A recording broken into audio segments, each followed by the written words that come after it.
వినాయకుడిని ఎందుకు నిమజ్జనం చేస్తారో తెలుసా? తాను చెబుతూ ఉంటే మహాభారతాన్ని రాయమని వ్యాసుడు గణపతిని ప్రార్థించాడు. గణపతి అందుకు అంగీకరించి, నేను రాయడం ఆపకూడదు కాబట్టి నువ్వు ఆగకుండా చెప్పాలి అని షరతు విధించాడు. వ్యాసుడు అందుకు అంగీకరించి, నేను చెప్పేది మీరు అర్థం చేసుకోకుండా రాయకూడదు అని షరతు విధించాడు. గణేశుడు అందుకు ఒప్పుకోవడంతో వ్యాసుడు చెప్పడం మొదలుపెట్టాడు.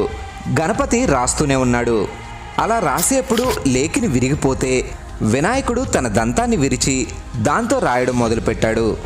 ఇంకో 10 రోజుల్లో భారతం రాయడం పూర్తవుతుంది అనగా విశ్రాంతి లేకుండా రాయడం వల్ల వినాయకుడి ఒళ్ళు విపరీతంగా వేడెక్కి ఆయన ఒంటి నుండి పొగలు రావడం మొదలైంది. అది గమనించిన వ్యాసుడి శిష్యుడు వైశంపాయనుడు బంకమట్టిని ప్రతిరోజు వినాయకుడు ఒళ్ళంతా రాసేవాడు. అలా 9 రోజులు గడిచాక 10వ రోజు మహాభారతం రాయడం పూర్తవగానే